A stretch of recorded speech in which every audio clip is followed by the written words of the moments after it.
people are starting to see like, why would I even go to this realtor if I can click a button on my phone with Zillow and do the same thing? And there is realtors out there that are showing value, but there's that small percentage of them that are not, and that's who gives a bad name to the rest of them. If you're not doing 2 to 3 closings a month, this isn't your passion. Get out, because this industry is going to shift and change, and unless you have the bandwidth to afford the process of the shift and change, it's going to eat you alive. And a lot of the times these realtors, they don't reinvest back into their business. Do you feel that the real estate brokerage world is in a slow process of dying? I think that... Are you tired of complicated business advice that rarely delivers any real results? I'm Preston Brown, and I've built a 9-figure portfolio by following simple business formulas that anyone can use. In my new book, Your First Million Made Easy, I reveal the exact system that I've used to generate hundreds of millions in revenue. And it's frankly a system that works in any industry, with any business, and yes, in any market. The good news, it's not about hustle. It's not about running or working or struggling. And what it is about, creating money instead of just earning it. Because earning money is slavery, while creating is freedom. It's about stopping the cycle of managing by crisis and building a business that doesn't depend on you. Transforming your business from a high-paying job to an asset that generates money even when you're not there. Whether you're a startup or an established company, this formula will transform your business into a profit-driven machine that gives you the time and freedom to focus on what truly matters. Grab Your First Million Made Easy now, and let's start the journey of financial freedom together. I look forward to being a part of your story.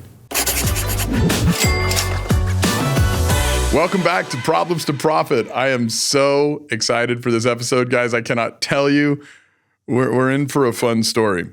I have someone on the show today who I can now call a friend, but I think we've been through the gambit, right? We've had lots of different relationships. I had the opportunity to work against him when we first got to know each other because we were selling against each other, and then he came on and worked with my company, and effectively I got to mentor him. And then we started working close together with other clients, and we had a very competitive relationship when he wanted the client for himself and actually was able to leverage that and open his own company and grow and become a major competitor. I think we went through legal troubles together. Yeah. We went through fights together. Later, funny enough, our kids went to the same school and we had to see each other every day. It was so weird. It was so uncomfortable. It was so awkward. And then turns out, after that, we start having coffee. I go on his podcast. We become friends. We start talking about the market. Our kids are hanging out. And so from like the full gambit, I mean, I'm glad there's some relationships we haven't had. I mean, you know, we've avoided the dating side. You don't look like a very good kisser, but we've been through pretty much everything else. Pretty much, yeah. May I welcome Mario Ayala to Problems to Profit. Welcome, Mario. I'm glad to have you on the show, bro. Thanks for having me, Preston. I appreciate it, man. You know, I've been seeing how you've been ranking on the, you know, the Apple podcast and how this has just been, you know, exploding. So I'm really, really happy that I get to hang out with you. And I know that we talk, you know, often, but doing it in a setting like this is a little bit different. And then today's idea of, you know, a lot of people have asked me, or there's still people that are even new to the industry that don't even know what happened, and people still ask me, or how do you talk to Preston now after what actually happened and stuff like that. So we're like, hey, let's talk about it and let's let's have fun with it. So thank you for having me. I appreciate it. Problems to profit, right? Yeah, like exactly. You don't ever burn a bridge completely. You got to at least leave, you know, that little rope strand bridge or something to climb across that you can rebuild to. If you ever completely burn a bridge, that's foolery. Like, but there's nothing wrong with a little warfare. I think going from like enemies to friends, that friendship, you're going to have a level of respect for one another that you wouldn't have had if you hadn't been in a competition prior to it. You know, like respect is key. So, you know, with Problems to Profit, with the show, we like to go through a little bit of your story. We like to hear some of the problems, the struggles. You know, in your situation, I get to be one of those struggles, I think, which is cool and fun. But I want to hear like how you came up from like birth to now. How did you go from like little Mario to the success story you are today? Because you know, you're one of the new builders in town. You're launching into a home building business while other builders are struggling and shrinking and suffering, and we could talk about that too. You're spiraling up. Yeah. So I mean, the the little Mario here. I'm just a kid from Socorro, Texas. I was born and raised here in El Paso. I graduated from Socorro High School in 2006. And I knew I just had a thing for sales. I've always liked sales. So my very first job was selling rotisserie chickens at Sam's. Very first job. I was 19. And that was my first job. I was the chicken guy at Sam's. And I remember I used to say, the meat, the butchers there would show me their checks. And it was $900 every 2 weeks. And so did you know Steve's Lava Chicken from the Minecraft movie just hit top of the charts? Yeah, I get to play it every day on my way to school with the kids. I love that you were the chicken guy. Every single day. So I was the chicken guy. It was my very first job. And then from there, it was just call centers. I worked at every call center in El Paso. I know all the scripts from every single call center, and I sold everything from, internet, cell phones, Dish Network, the basically the car wash is what I like to call it, of all the call centers here in El Paso. And then from there, I started, and people are going to say this is a cliche, but I started the cell phone business. I started selling cell phones. And right before that, right after cell phones, I started at Saratoga Homes back in 2015. So I started Saratoga Homes 2015, which a lot of people say it's really good training. And that's where I started actually, focusing on the real estate side. And they're aggressive training too. Yes. I mean, you that's like, I mean, I never did the Saratoga thing, but a lot of the guys that have been very successful did the Saratoga thing, and it's sort of like the boot camp. They're not always nice to you if you're gentle or soft or you show up 10 minutes late. Talk a little bit about that, because I want to hear about some of the boot camp. I think it's valuable that they've built a significant amount of the success in our industry, even though there's a significant amount of haters that will talk about them as a result of how aggressive they can be. Like share a little bit about that, because that's kind of a fun story in itself, I bet. Exactly. I mean, it's like you said, it doesn't get much more aggressive than that. It's 7 a.m. meetings for someone that's in the real estate industry. I remember we were in training one day, and a guy was like, 30, 45 minutes late. And his excuse was, I was coming from the West Side. And the question was, is this the first time you've ever driven from the West Side? And everybody was just like, oh. And of course, if you're new to that type of environment and they drop something like that on you, or they're blunt with you, because everybody's used to fluffing everything, and I like to call it pussyfooting around, and they don't hit you with the truth. But once you jump in there and it's like, are you new? Or is this the first time you've ever driven from the West Side? No. Then don't let that be your excuse next time. Wow. And it's like, well, you're setting the tempo, and everybody from that day on was like, okay, that's the tempo here, which was very different to what I was used to. And it was just two different worlds, and I loved it. And some people hated it and they wouldn't make it through the first week of training, and other people get to catapult into other ventures, So that was my stint at Saratoga Homes. I was there for about 2 years. And then it was January of 2016, the very first day that we came back from our, the Christmas and New Year break. And it was like, hey, come into an office. I was like, okay, what's up? All stupid. And hey, you're fired. So Happy New Year. So I was like, okay, thanks. And so that was the very first day that we came back. And it was, I think it was Valentine's Day, I had already gotten my real estate license. So it took me about 3 to 4 weeks to get my real estate license. So nowadays when I hear people, I've been getting it for the last, 7, 8, 9 months. And I'm like, what? Why?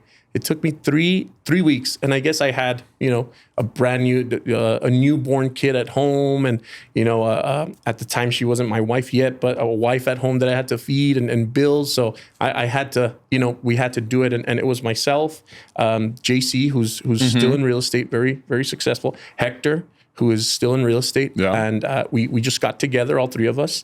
And we were just like, hey, let's get our license. And they're like, okay. And then they're like, what are we going to call this? And I had an idea. I was like, let's call it the Mario Ayala Real Estate Group. And they're like, okay. So they followed me and we all got our licenses together. So you just took the lead right from there. Much. Yes, pretty much. And we got our licenses kind of at the same time. I was the first one to test, and then Hector, and then JC. And we didn't necessarily pass it all in that order, but Hector was the first one to pass it. And then we started with another brokerage who we thought was going to be the future. And then 2 weeks later, I think it was like 2 weeks into the gig, you were still in the recruiting round of your career. Okay. And you walked into one of the model homes. You guys were only there 2 weeks? Yeah. We were only there for 2 weeks. Oh, that's funny. You walked into one of the model homes and you spoke to Hector and JC. I wasn't there. And they're like, hey, this guy named Preston, he came by, he offered us to go to KB Realty at the time. And they have all these programs and this and that. And I was like, all right, can you talk to Preston? I was like, yeah, I'll talk to Preston. And that's when, you and I had a conversation and then we came over to KB Realty at the time. And that's kind of how we got our start in real estate. So we weren't even long enough at the other company to even make an impact or anything. You know what? That's funny because the guys, I remember meeting them. I think I met them at a model home. They were sitting in a model home, and they didn't know I was. They didn't know I was in the brokerage business. They were good salesmen. Like I played along with them for a few minutes just as a buyer, and that's the only reason I talked to them. Like I don't know, in those days, I probably would have talked to them either way at some point, but like they were doing such a good job of selling me. Like I actually remember that. So I assumed that that you guys had been in real estate maybe for a year or two. Yeah. So that's cool. Yeah. It had been about 2 weeks.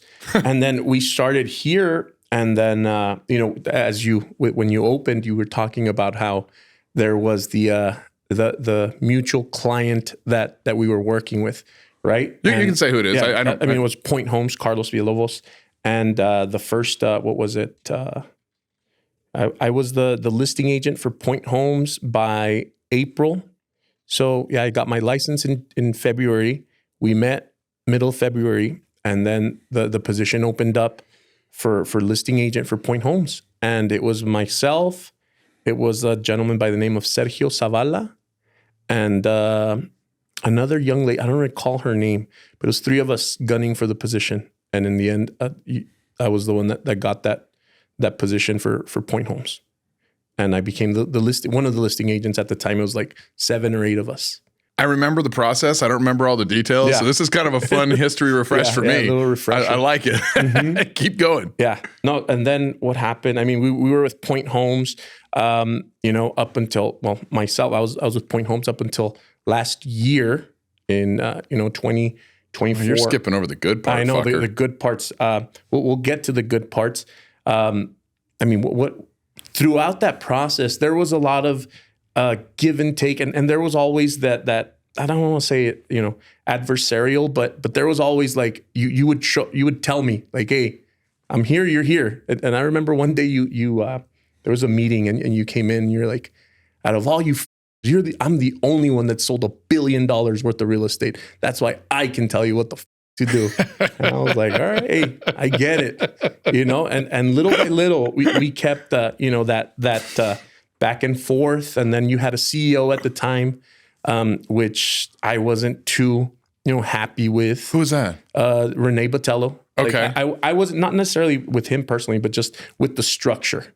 So I was like, this structure isn't for me, And that's when I went to a Tom Ferry event. I went through a bunch of CEOs. Yeah. Like, to be fair, I was the dumbass that I didn't realize that now I'm very harsh on entrepreneurs that hire the CEO and they only have like 10 or 15 employees. Like, I'm very harsh on them because I'm like, you realize that CEO, the fucking acronym is Chief Executive Officer, like, and you're bringing them on before you have I didn't have any other executives, but I had a CEO. Like, it made no sense. Like, so I now pick on the people that made the same dumb mistake that I made, but I had to go through that. I went through lots of CEOs. That's why I ask. I mean, it's just, and they all had like their own way of running things, and they all had their own idea on what needed to happen.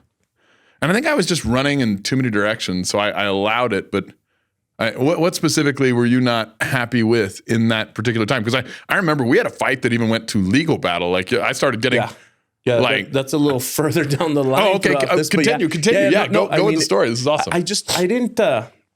I saw my potential, and this isn't a knock on their potential or on their whatever it is that any of the other people that have been, along the way. But I saw what I was doing. And at the time, I think you weren't seeing my potential. And it was probably because we were never friends, if you will. We always knew what it was. And you always knew that in some way I was coming after it. And we never played the friend game. We played I'm your broker and I'm the top dog guy and you are the listing agent. Or at least that's what I saw at the time. Yeah, by the way, the friend game never worked out for me. Yeah. So none of my friends that I ever did work with wound up being success stories in my business. Mm-hmm. Which is interesting because I think we wound up in a different way there, but we had to go through maybe some of the wrong channels to get there. That's interesting. Yeah. So it's probably a good lesson in that, which is why I bring it up. Mm-hmm. Yeah. So at the time I was just like, you know what? I'm just gonna move on to something else. I'm gonna go create a resale team, and then I had the meeting of a lifetime with a gentleman from California who was trying to start a group here in El Paso, and he convinced me. And he's like, "Yeah, let's go and let's run with this." Who is that? David Acosta. Okay, well, he was a big deal a few years before that, and then he left to California. Yeah, he left to California. Maybe he was still a big deal in California, but he had a lot of the builders in El Paso, and then he kind of left California, and that fizzled out. But, he was doing, I think 60, 70 million back before real estate values went nuts. Exactly. Yeah, so I was as an agent. Yeah. It's not bad. He was doing more than some of the brokerages, a lot of the brokerages. Yep. This is going to be a great thing for us. Let's start a resale team. So I was like, let's do it. Let's do it. And that's when I gave my notice to both you and the builder at the time. And then it was like, oh, well, what if we go after the builder? And I was like, well. So Pinchy David was involved in your little coup? He was. And going back to the other coup. Oh, that's awesome. I call it a coup, but we'll go both sides of the story because it's fun. Exactly. Once you go back, there was a previous one. I don't know if you remember that one. And it was myself, Victor Alonso, Denise Torres, and Joel Anaya. Okay. And we all decided, we met with Carlos. But in that meeting, and this is the first time I'm saying this publicly, and they're probably going to be like, are you? In that meeting, I realized everybody was pitching for point. Everybody's gunning for the position, but I realized that there was too much division. Victor wanted to pull it that way, Denise this way, Joel this way, and I was the newest one out of all of them. Victor at the time was the top dog, right? And it was no, we'll bring it over here. And I saw Carlos's face, and he was like, "You guys don't know what the you're doing." So when there was not unity. Yes. So you guys were pitching a division away from me without unity with one another. Exactly. Yeah. And your numbers actually showed better, if I remember correctly, than anyone. Yeah. Because during that coup, I was going to fire you and I couldn't because Carlos wouldn't let me, which I think was a discredit to him because if you force someone to keep someone that's against you within your own house, a house divided will fall. But, and it was a discredit to me for putting up with that. I should have said, then fucking give it to him. Discredit to him, discredit to me, fail on both of our parts, but problems to profit, right? That's how you learn. Yeah. So keep going. And that was the big issue that there was always that big issue between you and I and Carlos. It was like, well, if Mario's doing so good, why don't you give it to him? I would hear you. And it was like, and Carlos at the time, he was also one of my mentors, and he was like, I think he thought it wasn't my time yet. So he would always all right, let's calm it down. Let's bring it back. All right, we're not going anywhere. But that day of the coup, and this was the funniest thing, I see all the division and I'm the last one to talk. And I was like, no, you know what? I'm happy where I'm at. I just want to make a little bit more money. And everybody looked at me like, you mother. And I was like, yeah. And then as soon as Carlos walked out, Victor said, that is going to go tell on us. And the next day, it was when you showed up to the office and you're like, everyone fired except Mario. And I was like, oh, no. Yeah, right? So Denise fired. Victor went to Trinity, I think. And you didn't tell me. What? You didn't tell me. No, I didn't. No. And Carlos didn't tell me. No? No. Oh. No, Well, another little bird. I think it was one of his office staff called me and let me know what was going on. Really? Bro, I mean, like I had little spies everywhere. Yeah. And I had a different relationship with Carlos at that time. I wasn't just a broker. Like when he was frustrated or was needing money for lots, I would loan him money to put lot down payments. Like there was a deeper relationship than I think a lot of the people understood about what I was doing with him. And then I had really good relationships throughout the staff. So anybody that saw that meeting, I mean, this is the thing in real estate and anything, and you know this, like relationships matter. Like, and sometimes the smallest relationship, the clerical staff will change the nature of a situation because they'll give somebody that has influence and power. Carlos was interested or he wouldn't have had the meeting. yeah, exactly. I called Carlos and was like, hey, did this happen? And he was like, how'd you find out? Yeah. I was like, why'd you take the meeting? Okay. You know what I mean? Like that was the call. How fun. Yeah. Yeah. So Victor was like, he's going to tell on us. And I was like, well, maybe. And then by the next day, everything had already unveiled and you were just ready to fire everyone except myself. You didn't fire me. And then you hired Hector, which was one of the guys that came up with me. You hired Hector back. And then it was myself and Hector running it for a while. And then we started doing some other stuff.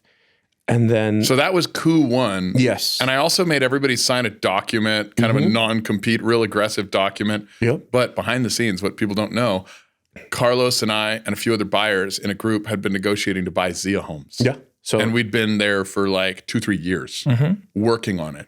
So immediately after that, I cut everyone else out and went hard on the negotiations with only me. Yeah. The fact that Carlos had the meeting with you guys without telling me beforehand, I was like, nope, you know what?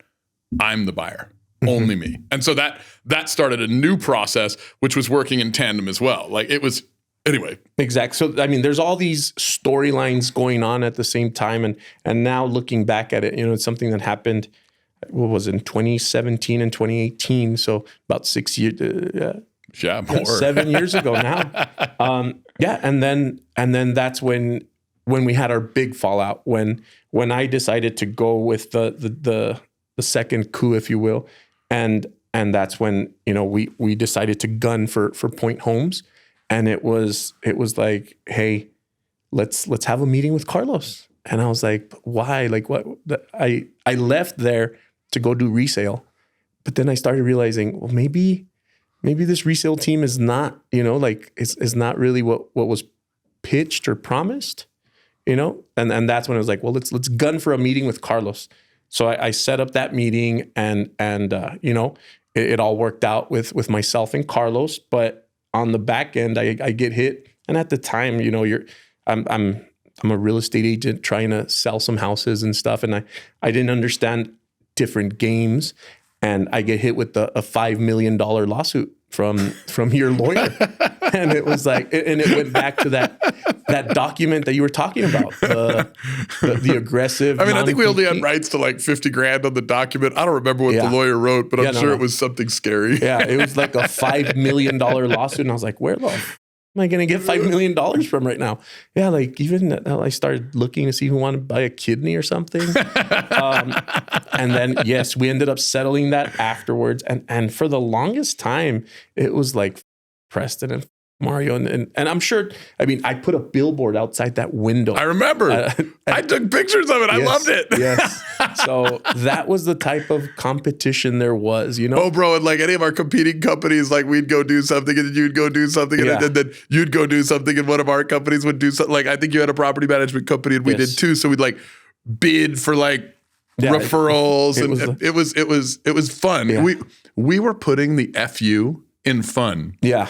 Yeah. So it was like, how much is Reliance referral? $750. I was like, do $751. And that's what our and then I'd go like 1,000. yeah. And there was points where I was like, I not 1,000, not 2,001. But yeah, I planted a billboard. The Clear Channel people called me. Hey, we want your business, this and that. I'm like, you'll get some of my business if you get me this billboard. And I gave them the address, and there's a little number under the billboard. And I was like, if you get me that, I'll sign a contract.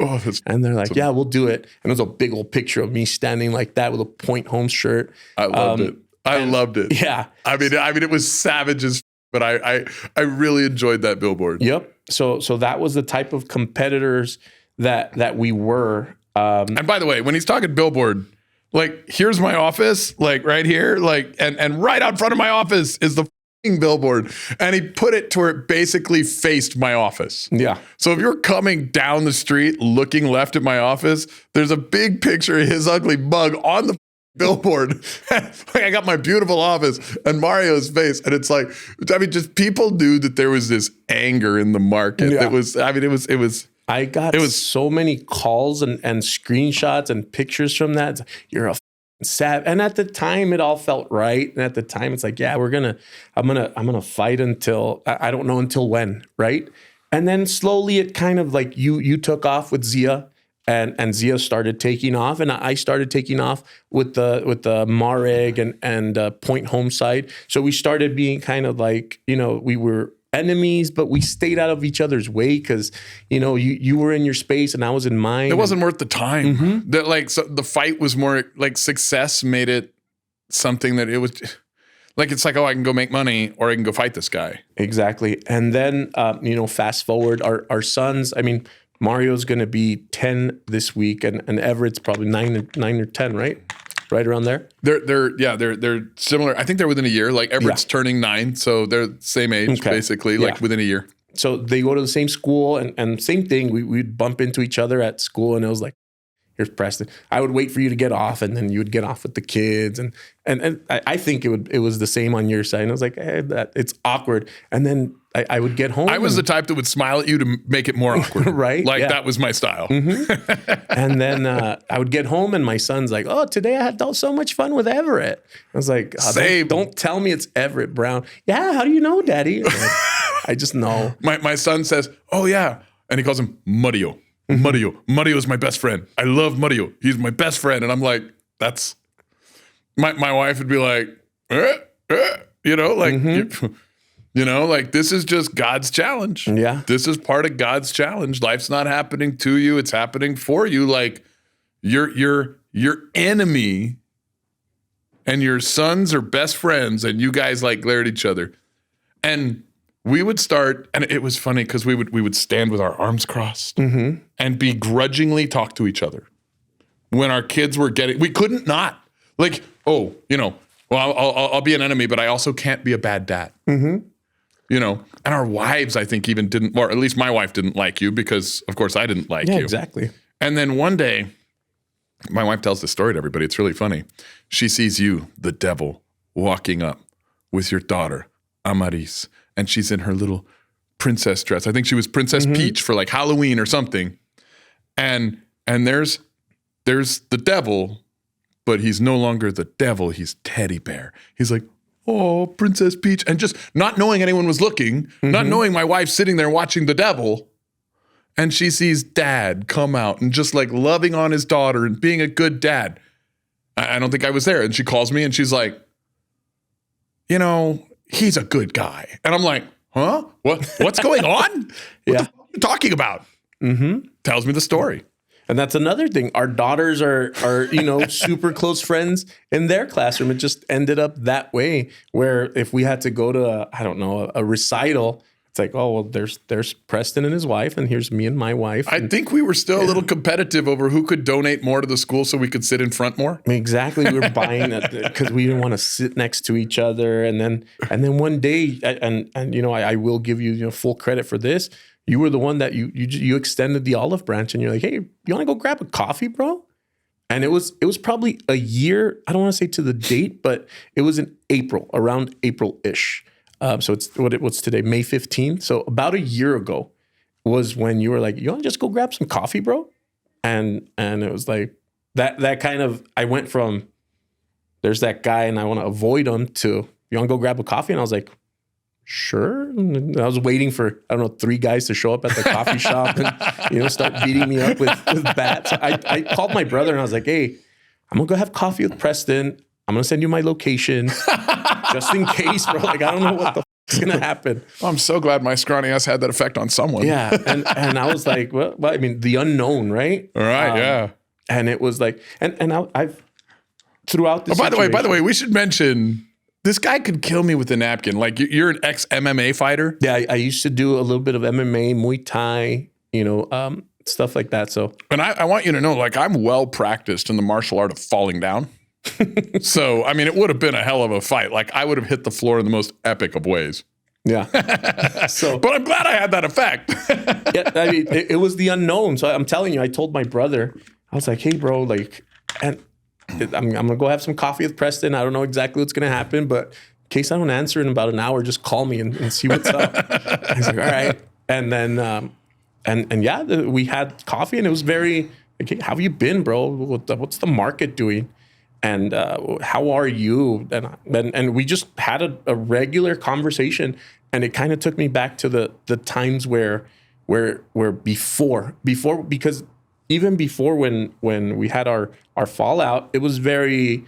I'm always the type that if I have something to learn from someone, no matter who it is, I'll listen. Right? I'll sit down. I'll be like, oh, okay, why? And I'm always a big, why or what's going on or how do you get there? And if you look at all my friends, probably my only younger friend is my brother. But other than that, I mean, I'm friends with Mark Davis, who's my attorney. He's 60 something. Mm-hmm. I'm friends with all my friends are older than me because I like to just pick at their brain and see what's going on. You want to be around people of value. Exactly. So let me ask this. I just want to get it right. And I don't want it to sound egoic, but maybe it will. And correct me if I'm off. But it sounds like early in our relationship, I was the mentor that wouldn't give you the respect that you deserved or felt you deserved or whatever, and that you probably did deserve. Mm-hmm. Okay, based on your output, like what you were doing. And later, we go through all these challenges. We have a cup of coffee, and now I'm looking at you in a different way. Maybe the way I should have looked at you years before, with just a level of respect, like, hey, you know what? This guy, maybe there's a fault there and I should have done that earlier, but man, there's a lot of people that demand respect that don't deserve it. So maybe I did right, maybe I did wrong, maybe there's a mixed bag. Like, we can get into that if we want.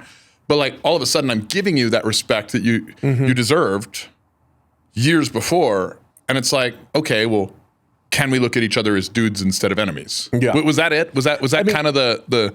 Yeah, I think the fact that I was no longer in your hen house made it a little bit different. Well, not only that, you'd built one of the more significant brokerages doing new home sales. And frankly, you guys were on the map with sales in general. Mm-hmm. Like, you guys were doing a lot of work. Like, you'd proven, at least by the metrics that I measured in the market, to be somebody of note. Mm-hmm. Like you had. I mean, obviously you were years before, but, when we fought, I got to be honest, Scott, most of the people that I've gone to battle with, they fizzle out.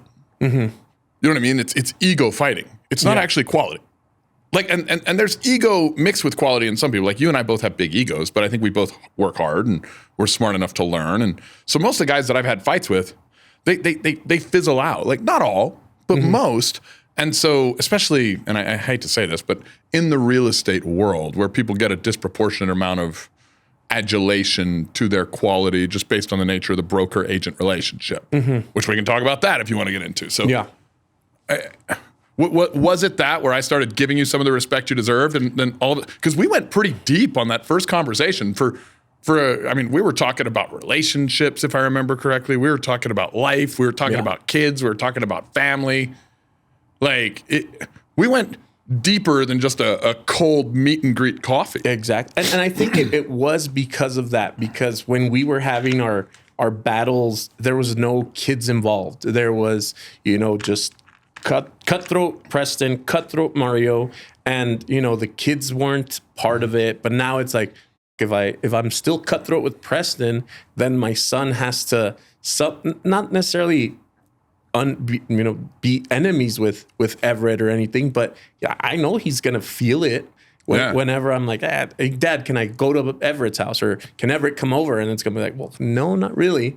Well, all my friends are going, or something like that. So I knew that was sometime in the horizon. God put us in a position where we had to choose between our anger and being a good father. Exactly. And I mean, I don't think that was a choice either one of us were willing to f up. Exactly. Yeah. So it was very easy.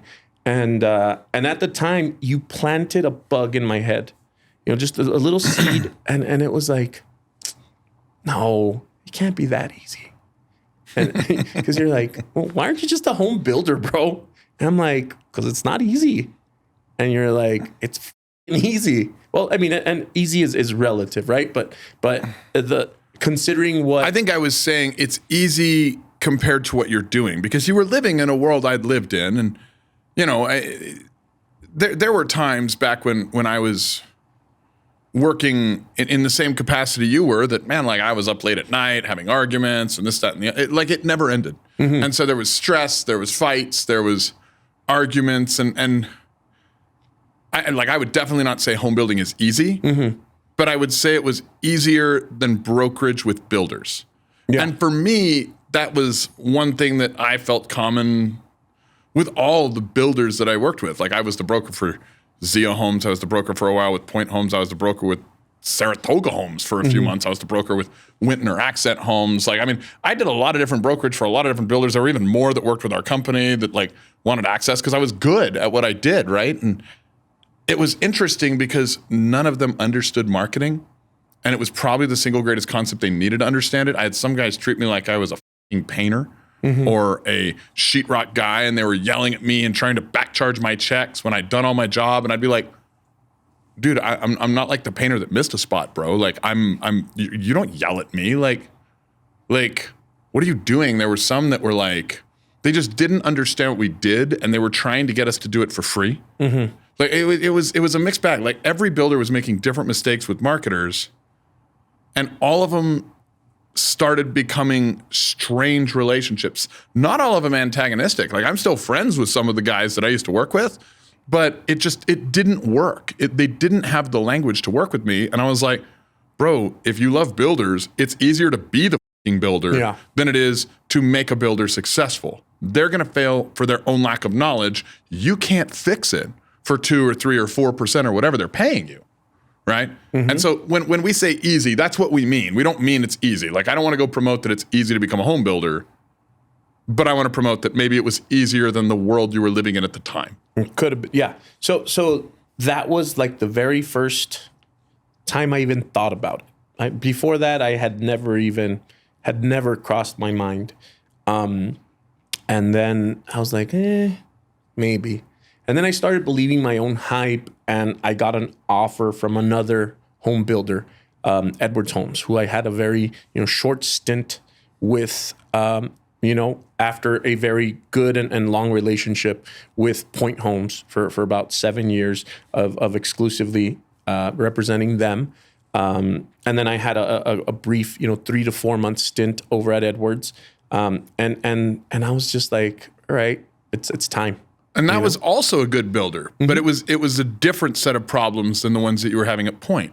So you were kind of learning some of the same lessons that I had learned, where it was like, holy shit, I love this game, but I need to get on that side of it if I really want to be in it. Exactly. Yeah. Yes. So that's when I was just like, all right, like whenever we had the departure from Edwards, I was like, I know some of the people in the some of the players in the industry that can make or break a builder, that can help or not help a builder. And I started making some phone calls, to yourself, to the people over at Rocky, and started getting some of the blessings.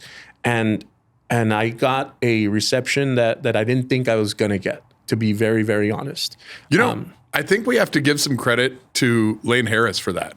Because I think I was an anomaly. I remember getting a lot of when I'd made that kind of side plan to go and buy Zia after like the fallout, which was funny because if we go back to that, I was planning to sell you that account. You would have got it anyway had you not done stage 2 coup. Like your stage 2 coup, you would have got it anyway. So, I mean, I don't know. Have I ever told you that? I don't know if I've told you that, but no. It's fun to tell you that on a podcast that's nationally ranking. Well, I guess internationally ranking. We're staying on the top 10 on Apple for investing. So this is going to be a story that goes out. Bro, you'd have got the account anyway. We didn't have to fight. So I got in, we made it happen, and I get it, and I get all this from like, I was trying to like put together like a coalition of builders for basically to do buying from trades, right? And the reception I was getting from pretty much everybody was like, you're just a marketer. You'll never make it. You're just a stupid marketer. You'll never make it. And I started doing very well. Like we outperformed everyone during COVID. Like, I mean, we made good economic decisions during COVID, which really helped. I had the right data and the right stuff going on, the right relationships, the right financing. I mean, we were also perfectly hedged to take some big risks. We took them and we jumped and we boomed. But like all of a sudden, like we're the number 1 builder in El Paso. Like we're building more units and we're building more square footage than anyone at this point in time that I know of. We don't go brag about it. We don't get loud about it, but we crushed it because of all that. And it was funny because I was getting all this hatred from all these other builders that you're a stupid marketer. I mean, they didn't come out and say it, but you can tell. You ever like walk up to somebody and they don't respect you and you know it? Like you can feel it. Well, here comes Lane and Edgar with Palo Verde, and he comes out and look at him, dude. Like he's crushing it too. Like it's this second guy who's a marketer that takes off. And I think a lot of the powers that be, so we need to give credit to him. They're looking at it like, wait a minute, what's going on? Then like in a smaller way, but also true, like Eric found a way to get some lots. Eric Gomez finds a way to get some lots, and you know, he just got in with one of the major developers, so he's going to be a player. Like if he does well, he's going to become a player. So like there's this theme of, I think I broke the ice. And then I think after that, Lane and in most part Lane, but then also Eric Gomez came and like shattered a lot of it the rest of the way. And I think now the lenders and the powers that be, the land developers, everybody else, they're like looking at it like, wait a minute. The marketers understand, at least the good ones, the need for, you know, loyalty to the powers that be. And if you're in the El Paso industry, you know what we're talking about. And if you're not, like, he who has the gold makes the rules. You know. We'll get into that conversation later if we need to, but like they've started elevating different marketers like me, like Lane, now like Eric, and potentially like you to build them up, because what they want is they want good partnerships. And we're seeing some of the old guard shrinking, going away, like not being as aggressive. And we're seeing the new guard rise up. I mean, I was driving the new TDE neighborhood, and you know who was there? Saratoga's building out homes like they always do. Like they've got a whole bunch in a row. Guess who else did? Lane Harris has a whole bunch in a row, like competing with Saratoga. And he was also a Saratoga guy. Saratoga, I mean, it's funny. Like, so there's this kind of trend that the banks and the lenders want the marketers to come in because they understand that the hardest part about the home building is understanding the nature of the market. You know, would you agree with that? I would. I mean, now that I'm on this side, and you know, it's not a knock on anything, but understanding even the client is a little bit different when you start the other way, you know, around, because you've been at the point where it's like, fuck, like this guy can't close, and then there's nothing I can do about it as a marketer, as a realtor, as a builder. I don't think that translates 100% on someone who's never been on the others. Someone who's always been building, it's like, well, why can't they close? What's wrong with them? You know? Well, especially if they've lived through the years where everybody could. Exactly. Some of the builders are old enough and have been around long enough to remember like the 2004, 5, 6 days where it's like a pulse gets you a deal. And now they have to go speak mortgage lender. Now they have to go speak like, you know, Fair Isaacson Company. Now they have to go speak like, you know, credit counselor. They have to go speak every aspect of title. They have to go speak every aspect of real estate. They have to understand Facebook, Google, Instagram. I mean, like it's obnoxious that they used to be able to put out a product and it would sell. And now they have to put out a product and manage all these things which are new to their world. Exactly. Yeah. So that's why I'm saying, at least that's what I think, that the transition is a little bit easier if you've understood the other side, you know, because I mean, the trades are an electrician is an electrician. and he's going to charge, and they're used to, here's a blueprint, here's my, so now you go and negotiate price with them, and now that's getting fun for me. That side of it is getting fun for me. It used to be negotiating commissions all the way to, and you've told me like, whoa, how did you get it to that amount? Just pushing up. You had a 4% listing side commission, if I remember correctly. Yes. And you told me that at the coffee shop, I think. And I looked at you and I was like, that wasn't very nice of you, Mario. I mean, I'm joking a little bit, but I was like, I could tell you, I do not pay that. So what does that mean? You were a good negotiator, obviously a valuable partner as well, Correct. or you wouldn't have been paid that much. But you were also a good negotiator. Yeah. So the negotiating and the fact that the brokerage that we built was built around, it was built around point homes specifically. We were very point homes driven, and our marketing was point, and I understood that game. And that's where I think a lot of the marketers now don't necessarily understand it. They want it to be about them. They want it to be about their brand and them, not understanding that, maybe leveraging something a lot bigger than your own brand is in the end going to help you. So we leveraged and we worked alongside. So it was a mutually beneficial relationship for years. And now I'm having to do the negotiating on this side with the trades, with the painters, with the HVAC guys. And let's clarify that. You just became a builder. Yeah. You just closed on your lots. You're now starting 5 homes. You've got, I think, another 50 lots that you've got under contract to close on, hopefully. And we're doing some due diligence, it looks like. But you're going up fast, man. You're becoming a player in the game quick. When did all that start? When did you got the bug in April, I guess a year ago or 2 years ago, and you made some shit happen in a year. Let's go through that story, because you talked a little bit about it on the other side, but let's get you there. So the entire time, and you, my brother and yourself are good about saying this, brokerage, and you made it very clear last time. It's like the brokerage is a popularity contest, right? And you talk to some of these brokers and they don't even live in their own home. Some of them these brokerages aren't even their own broker. I can say my brokerage, I am the broker. And I was wise with what I was doing with my money as I was coming up. I wasn't, if you see me, I don't wear Gucci shoes or I don't know, anything. You're going to see me with an MRG or a Mareg shirt every single day of the week, and sometimes on the weekends too, because I don't really care about that. But what I did care about was stacking homes. So I was just buying homes, buying homes, good deals, flipping them, keeping some, working my lines of credit with the banks and things like that. And when I decided to finally become the builder, I was like, all right, this is my arsenal, right? My portfolio was my arsenal, and I started getting, just started selling some of it so that whenever it was time to jump in, I was ready. Yeah.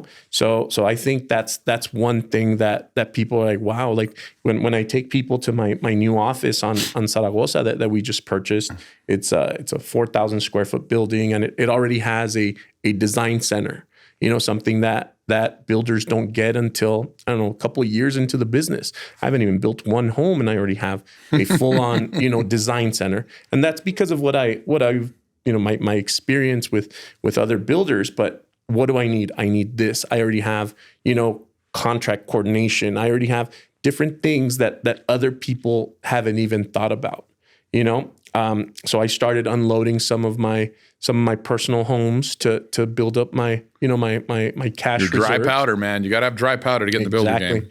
And like I said, with the powers that be, them having a lot of trust in me because of a relationship that I built, with Rocky Mountain Mortgage and other, brokerage mortgage companies and land developers and things like that.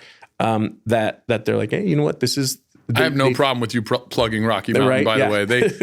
They are one of the powers to be. I mean, they will loan a builder money to get into business. They will help you source lots and find ways to get more opportunity They have a permanent lending company within that they appreciate it if you do business with them there. And frankly, you should if they're helping you with the lot and the loan. But they do a great job on that. I mean, they're competitive on rates. They give great service. You know, I will say, Rocky, guys, I love you. You could update the logo. I love you. But, you know, but they're literally my favorite business in El Paso that I don't own. That's a good way to put it. Yeah.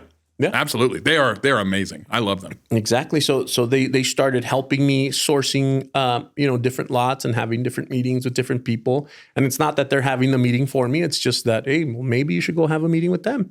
And there I go. And then now I'm in the knocking on doors phase of my home building company. But throughout the time, what I was already doing was developing plans. I was like, okay, I need to develop plans that fit on a lot.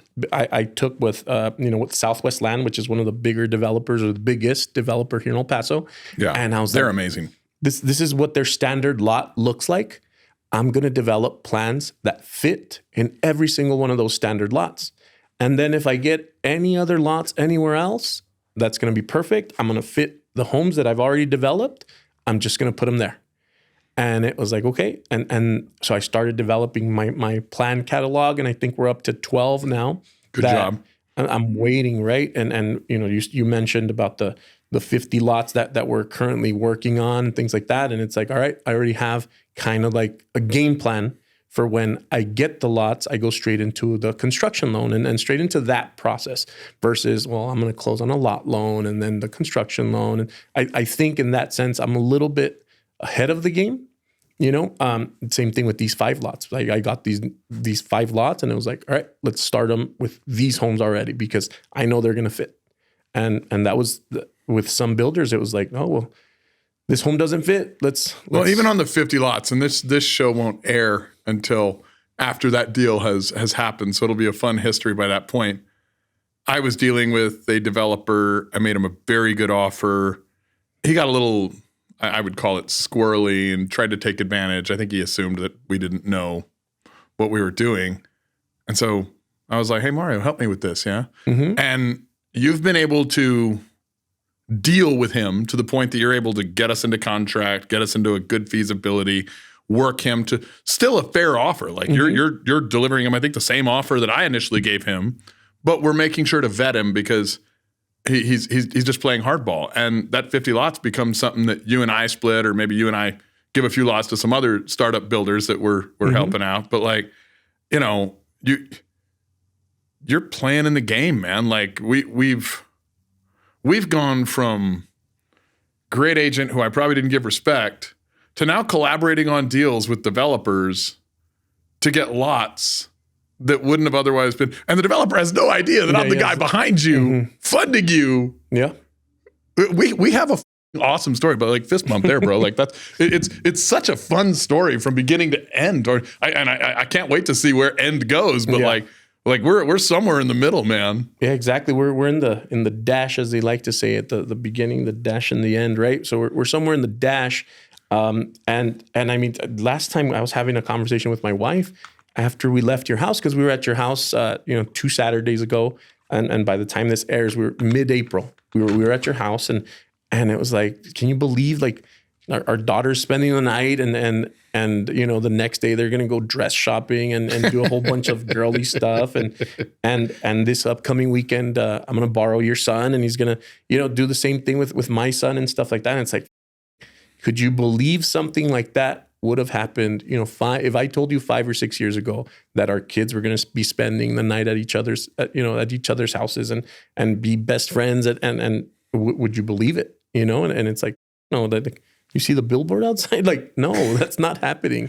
But I love the story though. Mm-hmm. Like honestly, like it's, and this is a good lesson for everyone out there. Like you never know what the path is going to look like in life. Like the person you hate or think you hate now might be somebody that you're friends with later. Might be somebody that you're like we're still going to be competitors, but we're friendly competitors. Like you'll call and say, hey man, like there's 30 lots. I can't take all of them yet. Well, you want to help me get into them, and like we'll share them, and like I'll call you and say, hey bro, like let me help you work on your framing prices, and like it's a friendly nature of business.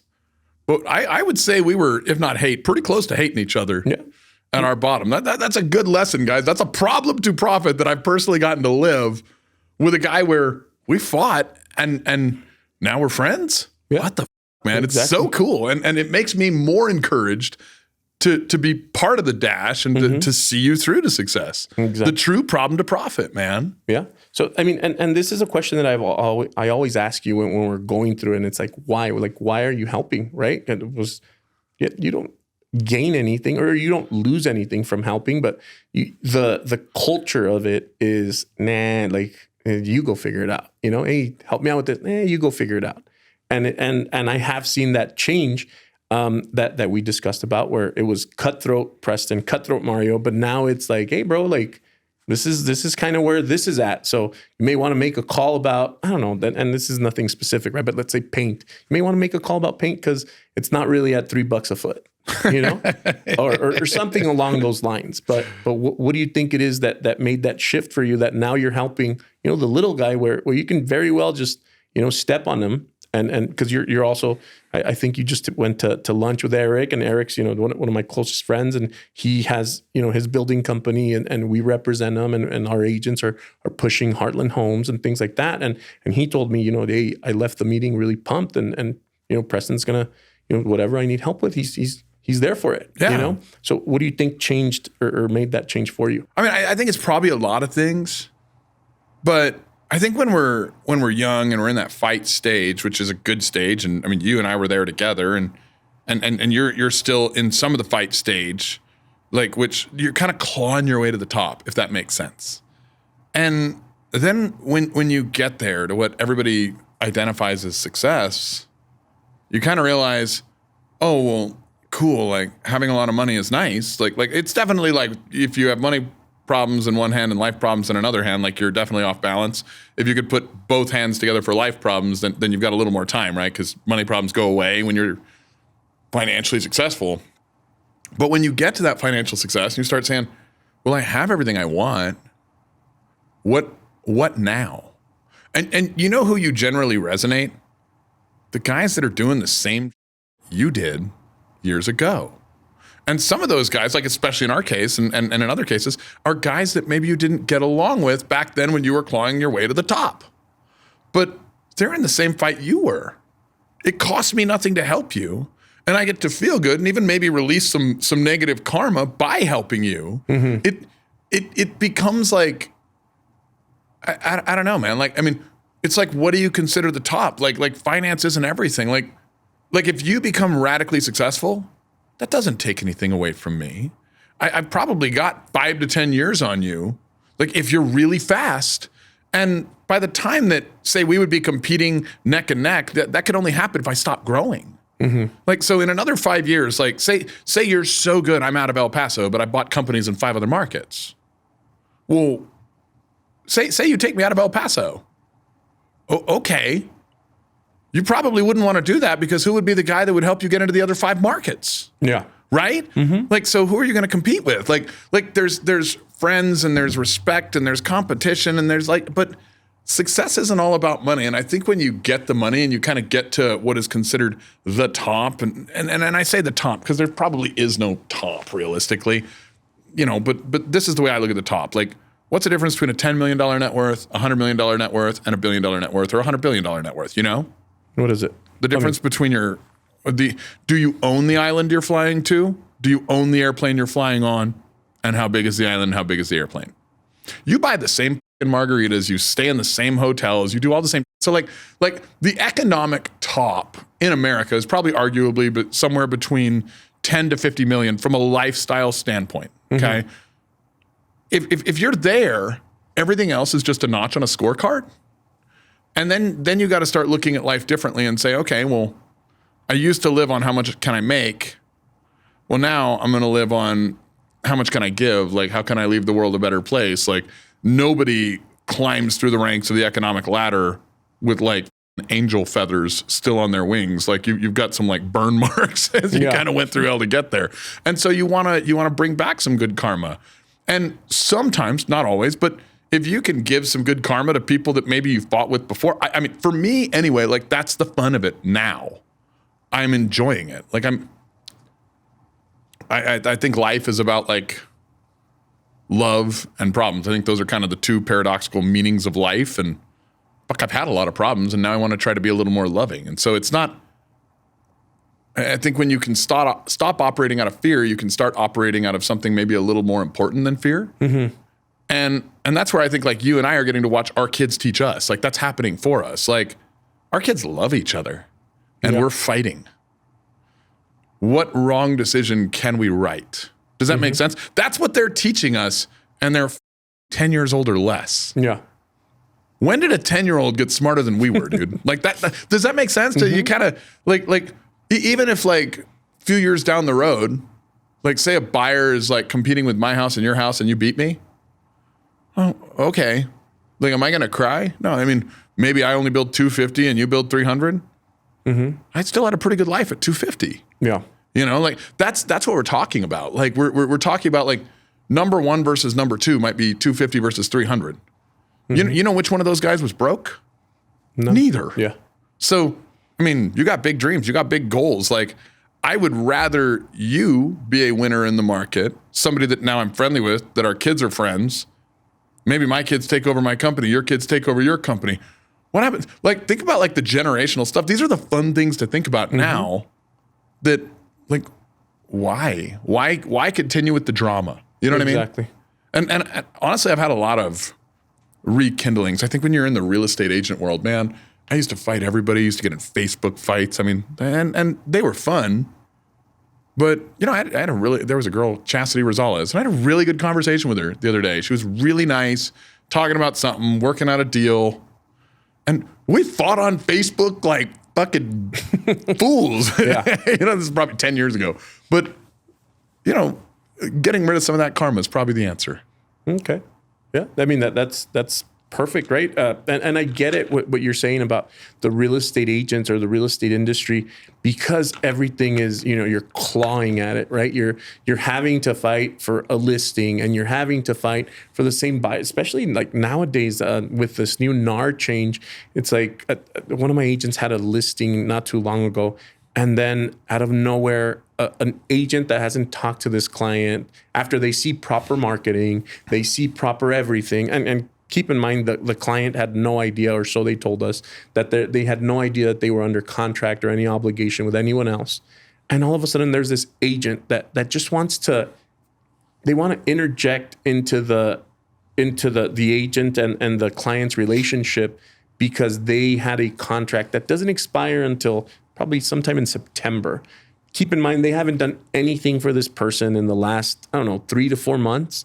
And this person needs to do something about selling their home. And only until one of the other agents did something for them is that they're involved now. They're like, hey, well, that was really my client, but was it really your client? Like, and I get it, the law of agency and whatnot, but it's, you're having to fight every single day with other agents. And I do think sometimes maybe collaboration would be a little bit easier for everyone. And I'm understanding it at a different level now.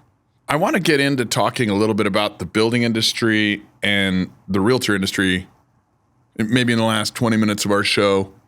Do you feel that the real estate brokerage world is in maybe a slow process of dying, kind of like the mortgage broker world did 10 years ago? Like it's going to resurrect to something new, but I don't think we know what that is yet. Mm-hmm. I think that it's evolving, definitely.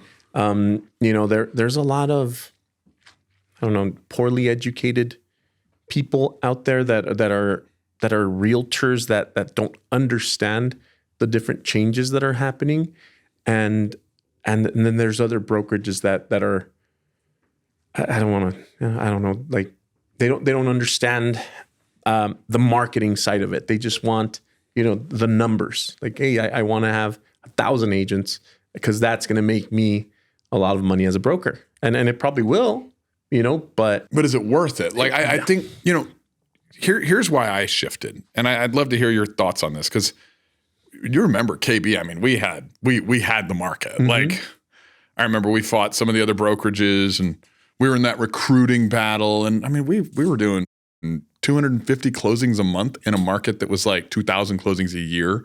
And so not 2,000 closings a year, like 800 closings a month, like 1,200 closings a month, not a year, but like we were a huge percentage of the market. 2,000 closings a year is always like the new homes. And now you can tell I'm living between two worlds. But like when I saw that, I was like, we're big, but I'm busy. And I saw the legal structure of brokerage all still comes down on the broker. But the broker gave away their power. We gave away everything to the fintech companies. Like, we gave away all of our data. We gave customers direct access to the realtors. Like, if you look at the old days, like the 1970s, back when brokers made real money, like commensurate with the liability that brokers have, because people don't realize how much liability brokers have. Like, home buyers and home sellers don't sue that much.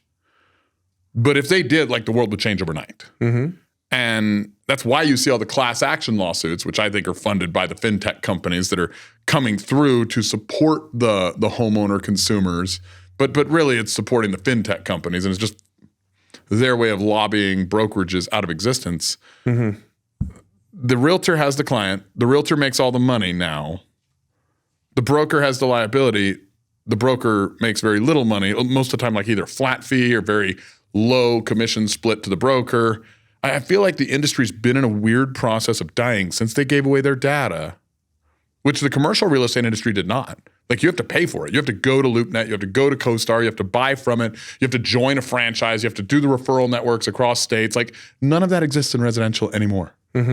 You've seen we've for the first time seen Gary Keller and Warren Buffett saying, like, hey, we're going to divest of some of our interests, take some chips off the table from the brokerages we own, Berkshire Hathaway and Keller Williams, like some of the big fish. Yeah. I mean, and if you think about it, the barrier to entry is so low for residential real estate that's probably, a big part of why, you can get, I don't know, the real estate classes are what now? $1,000, $1,200? Yeah. And in 6 weeks to a year, depending on how fast you are, you can become a real estate agent, and the scary part is you're doing a lot of things that you have no idea what you're doing, and everybody's looking for that. Hey, where am I going to have to pay the least? Not where am I going to get the most value, but where am I going to have to pay the least to hang my license and go be the real estate agent that I think I can be. Well, and I don't think they're focused on it because they're like realtors are, they're fighting for their next meal like most people, right? And they can only eat what they kill. They don't have a guaranteed paycheck. So since they have to be competitive with other realtors, they have a very hard time uniting. And I don't even think they're watching as the bite-sized chunks are being taken out of them. Like that NAR lawsuit, which never even got to court. Like, I think NAR would have probably won. But instead, NAR capitulated, NAR settled. And when your settlement is in the hundreds of millions of dollars, you put so much blood in the water that you're literally attracting every other legal shark out there to come take more bites. And since that time, we've seen the average resale commission go from around 3% to 2.5%. Yeah. Like, that's almost a sixth of the money that's disappeared in less than a year. Now, with rising prices and higher interest rates and less affordability, like there's a lot of pressure from the consumer to lower the price of the real estate agent. Because let's say that the real estate agent's one of the few, career fields that has more than kept up with inflation. Like if you were making 3% and you are making 3% and you're doing the same amount of units, your revenue went so much higher with the inflation over the last 5 years. You didn't get a pay cut to inflation like the average American. You got an enormous pay raise. And now it seems like the market's like coming after the realtor. Yeah. And a lot of the times these realtors, they don't reinvest back into their business. Like you said, they're keeping up with inflation when it comes to their income, but they're not keeping up with the changes in the market or the different, the different strategies on how to continue being good realtors. Right? Because like you said, all these fintech companies, they're after people and they make it so easy. They make it so easy to do business with them that, people are starting to see like, why would I even go to this realtor if I can click a button on my phone with Zillow and do the same thing supposedly, right? They think they can.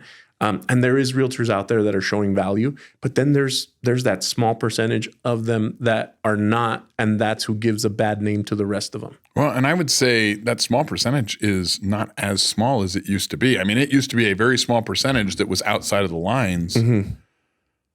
But with it being an industry very hard to regulate, like that, we dealt with something that was egregiously wrong and obviously fraud, and we made a complaint, and like we got it back from, our Texas regulatory group, and they were like, "Oh no, we don't want to deal with that. You should just call the police." And I'm like, "This is a licensed realtor committing fraud, and you don't want to deal with that? We're going to call the police?" And I mean, that's when, between that and some other BS with our local realtor association, GEPAR, I was just like, I'm giving up my license. Like, there's not enough intellect in our bureaucracy to protect the realtor class. Like, everything that people are paying for in TAR and NAR and GEPAR and all of these things, and like, it's just not there. Mm-hmm. Like, there's nothing there to really add value. We're giving bureaucrats money, and they're wasting it. Like we should send Doge. Like, we should create our own version of Doge as the realtors, Doge. And like get rid of all the bureaucrats that aren't doing for the real estate agents. But it'll never happen because we're so competitive with one another, as you and I were in the past. Exactly. Yeah. So I mean, it's for some realtors that they'll listen to this, and hopefully they'll some will talk for sure. They'll never talk in my face, but they'll talk amongst each other. But some of them they're gonna know, and they're gonna learn, and they're gonna, hopefully it expands their mind to something different. Let's leave a little value, because I know a lot of El Pasoans will watch the show based on your and I's past drama and the cheese man, the tea, and all that. Like, what advice would you leave to them on what they need to do now to be successful? I think, and this is a saying that I see in the real estate community so much, and it's like, stop spending money you don't have to impress people you don't know. Because invested in some land, invested in some acres, invested in start some flips, keep some flips, buy a duplex. But congratulations to the people that are doing that. You're doing it right, and keep going, keep doing it. And those that aren't, those that are doing it for the party and for the I don't know, the glamour of what is real estate, that you're going to look back in 5 years and you're going to say, holy, I should have bought that house back at, $260,000. Now it's $400, and the worst thing you can do, I was having lunch not too long ago, and one table over, there was some ladies. And I mean, from what I could see, they were in their, 70s, close to 80s, and they were talking about how they were going to go and put up signs and put up listings. And I just looked over and I was like, they didn't do what they had to do at this age. So they're 80 and they're still having to go put up signs, and they were talking about how, I think it was like Century 20 back. They were talking about when Tony was still at Century 21. Tony Delgado. So oh, wow. I don't know how long ago that was. I was probably in high school or something, but that's when, oh yeah, I remember when I switched from whatever to Tony. And I was like, man, like, I was just thinking to myself, like, you should have bought a couple of rentals. I probably think they would have been paid off by now. And so yes, that is what I recommend to all the real estate agents out there. Don't, like, dude, I drive a Jetta, like, don't go for the glam, like, go for the long term, and you will get the reward down the line. Like, don't expect instant gratification. That's my advice to anyone watching this. Yeah, you drove that Jetta for years and years and years. And then I just bought a brand new one, white. Yeah. I mean, I drive a Cybertruck too, but my Jetta. But it's different. Your Cybertruck was paid for by your investments. Your Jetta's for your business. And there's nothing wrong with, like, differentiating that. It's not bad to have the cool, like, I can go buy the McLaren and the airplane and all that. But you know what? Southwest goes to most places I want to go to. And while I have the airplane, my investment's paid for my airplane. My investments paid for my McLaren. I agree with you 100%. And I would compound what you're saying with just maybe this as well. If you're not doing 2 to 3 closings a month, this isn't your passion. Get out. Yep. Like, get out, because this industry is going to shift and change. And unless you have the bandwidth to afford the process of the shift and change, it's going to eat you alive. Now, I'm not saying get out if you're not doing it. I'm saying either if you're not doing it, start doing it. And if you can't do it, get out. Does that make sense? Mm-hmm. Would you agree with that? Yeah, for sure. What about the home builder world? Because you're also getting in at one of the hardest times to be a home builder. No, we're about to find out, and I love that. That's a part of me that I think makes me who I am. That nothing is too hard, and once I set my mind to it, it's happening, and now it's happening, right? And now the sky is the limit. So hopefully, we're having this conversation in another 5 years, and we're talking about how we're building 300-500 houses. I don't know whatever the future holds for us, but I'm definitely just the same way I did when I was a broker and an agent and now a builder. It's going to be, how do we get to number one, I love it. Yeah, that's where it's at. It's okay to want to be number one. Yeah. I mean, you will have to compete for it, but if you win, that's a good competition. Exactly. Yeah. Who knows? Maybe by the time you're working to be number one, I'll be trying to run 5 or 6 markets, not one. Dude, if I'm number 2 in 5 to 6 markets, I don't care. I'm happy to be top 3 if I'm in multiple markets. Yeah, exactly. I just want to be top 3 in every market. Perfect. Well, bro, thank you so much for coming on the show. This is fun to retell the story of at least our history, because it truly demonstrates how your problems can become your profits. And it's fun to do it in a way that was personal to both you and I. Now, I know you're doing I know you have a lot of education out there as well. You also have your own podcast. You have your own social media. You have really good marketing too. Where can you give us a little bit, if anybody wants a daily dose of Mario, where do they go to follow you? Where do they go to find you? Where do they go to get a little piece of what you have to offer? It's going to be MRG Homes, MRG Realty, and at MRG Properties. It's everything MRG. So if you're looking to, look at the progress or anything real estate related, it's MRG Realty, Homes, and Properties. Awesome. Thank you so much for coming on the show, brother. I really appreciate it. Thanks, bro. Appreciate it.